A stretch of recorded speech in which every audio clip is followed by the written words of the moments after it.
Hey everyone, and welcome back to Happy Hour with HR, a podcast about navigating the corporate spaces without compromising your wellness. I'm your host, Dr. Mo, and today we're going to be talking about a topic that is very commonly discussed in um, the Black African American professional community, but I think it even extends beyond that. To be honest with you, and the topic is code switching.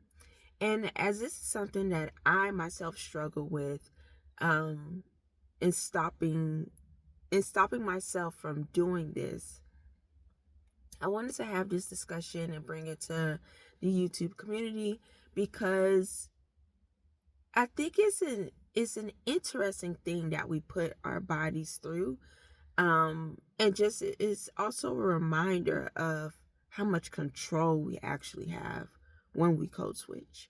So I was reading this article by the Harvard Business Review in which they talked about a study that was conducted, I think in 2019, in which researchers did a qualitative study of sending out surveys to um, Black American professionals in regards to how their level of code switching. And it was an interesting study, and so now we'll link it in the description box below. But it just got me thinking some more about this thing that we put our bodies through when we code switch. Okay, come on, lights. Sorry, y'all. Y'all know how I get with lights and stuff. Oh, it's about to dim down. Okay. Sorry. So, but this thing that we put ourselves through when we code switch. And when I was just thinking off the dome about code switching, some things started to come to mind about this thing that we do to ourselves. The first thing that came to mind is that some individuals are taught to code switch in their personal life. So when they get into their career life or or the professional life, it's kind of like it's really a habit thing. And I wanted to point that out because I see that in my own personal life, I code switch a lot. I am a first generation American. And so I would code switch between my family, who are Nigerians, Africans, um, and not being from the US. And then I would code switch with my aunties and uncles that will come, my elders. I will code switch between people like other first generation Americans, switching up the way I speak and my mannerisms. And overall just giving them a different flavor of myself. And that's what I do in my personal life. So when it came to my professional life, my career life, code switching almost seemed like a standard for me. But then when I started to see the impact of code switching in a sense of how I was feeling at work and feeling very uncomfortable. And I think it had to more so deal with the fact that I had to do it for a longer period of time, like in regards to the particular work day or in regards to the longevity or how long I stayed at that job. Because for example, if I'm code switching with an auntie, I don't know why I say auntie, an auntie or uncle that comes to my family's home, I'm only doing that for what, 10 minutes, 15, at most an hour, versus me going into my job in which I have to maintain this version of myself for like 8 hours, and then I have to do it the next day again. So in a way, it just becomes a little exhausting. So I just want to, point that out. Another thing too is that I see code switching. It's not just I see it, but when I really look at what is happening with code switching, it really is a response to our environment, where it's like our body is like, read the room, boo. Like, first of all, me talking in a way that I talk with like my family, it's not going to translate well into my job, because first of all, our vocabulary is a little bit different. So if in order for me to communicate something to them, I need to know the vocabulary that's being used. And I feel like that's just like a standard thing in general when you are in an environment, is that you need to know the vocabulary. Like, what are the key words that we are using? How are we defining things so that there is not a break in the communication? So I feel like code switching is just a response to our environment. I also feel like code switching is a choice. Like, nobody is forcing you to code switch. You are. Now, sometimes, because I was listening to this podcast, I forgot the name of the podcast, but it's about, it's like these teachers that are just talking about their experiences. And this teacher, this Caucasian lady, she was talking about how when she was in teaching college school, I don't know the correct word, but when she was in college to become a teacher, they told them how they need to dress. And I feel like that in a way is a form of code switching too, because when you code switch, you have to change the way you talk, the way you are perceived, from your mannerisms to your hairstyle, to the way you dress, to the way you talk, in order for people to digest you. There to digest you in a way that makes them feel comfortable. And so in a way, I kind of feel like that makes code switching not so much of a choice, because I feel like they linked you changing yourself to you getting that degree. Just going back to that example with the teacher. But I feel like overall, when we code switch now, and this is just my perspective, but when we code switch, it is a choice. It's it's a habit that is kind of hard to break, but habits can be broken. And so, yeah. And I think another thing about code switching is that it can be very detrimental to a healthy work life. And what I mean by it can be detrimental, I mean, when we code switch, again, I feel like we do this as a way to protect ourselves, as a way, we do it as a response to our environment. But code switching starts to become detrimental when we have to do it so much to the point that we forget ourselves. When we have to do it so much to the point that when we are actually in a space of comfort in which we can, we don't have to put on this other version of ourselves. It can, you can have even kind of pent up energy, animosity. And I feel like you can throw that onto your loved ones because you have had to suppress so much of yourself in your work environment. And so, yeah, those are just some things I noticed about code switching. And so I just want to provide some tips, some that I myself am going to be trying to follow. And I did spurts of it. So I did feel the impact of it, which is why I wanted to talk about it a little bit more, again, with the YouTube community. So the first tip is this.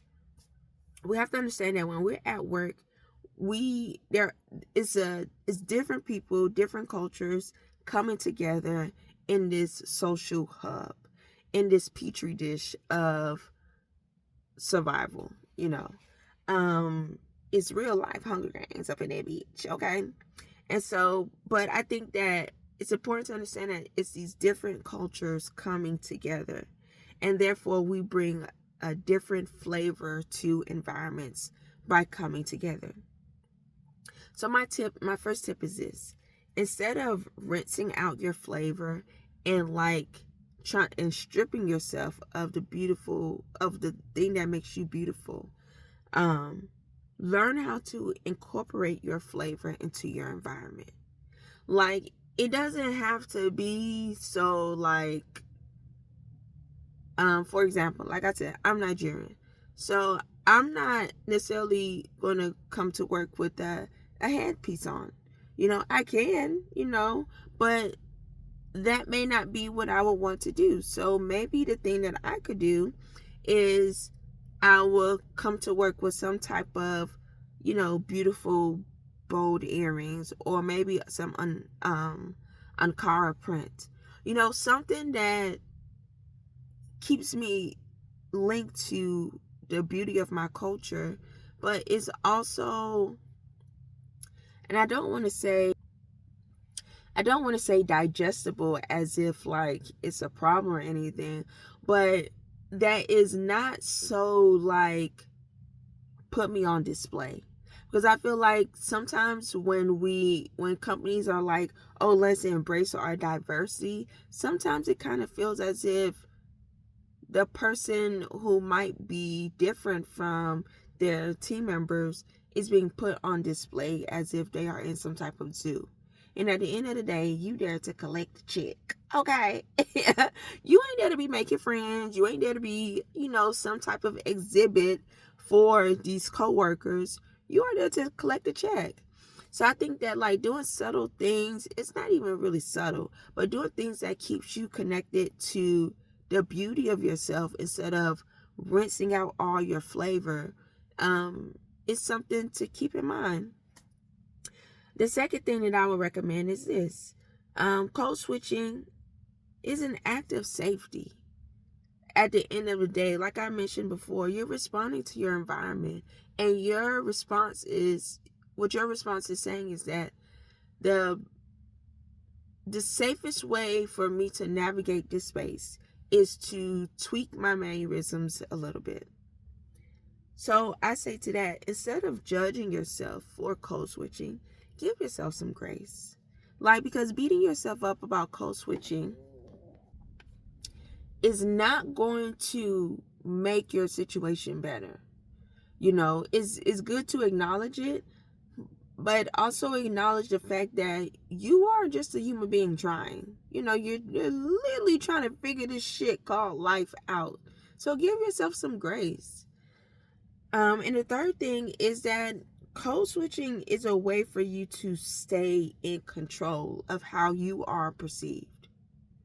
So the key thing is a way for you to stay in control.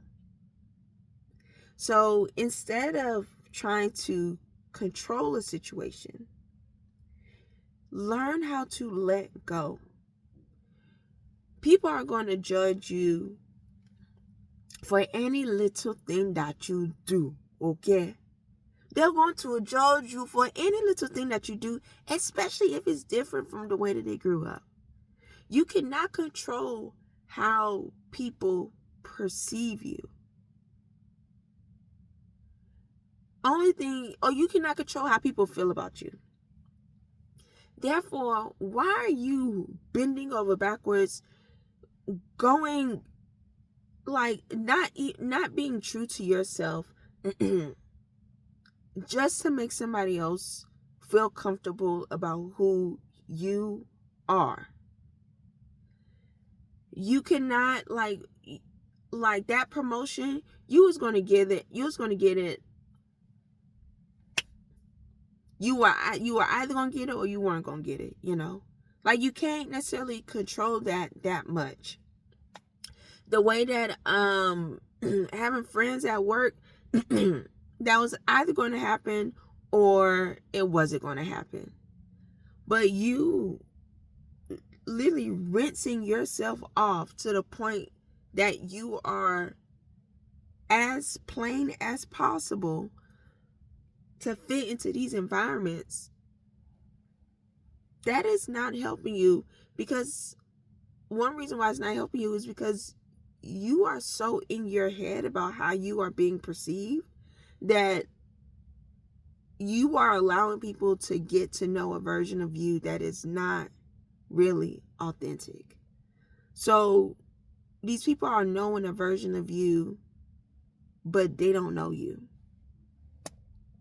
So it's like, and on top of that, sometimes our coworkers can be like real dumbasses, you know?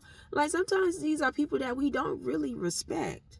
So why are we literally going out of our way to change who we are so much so that they can like us when we don't even respect them?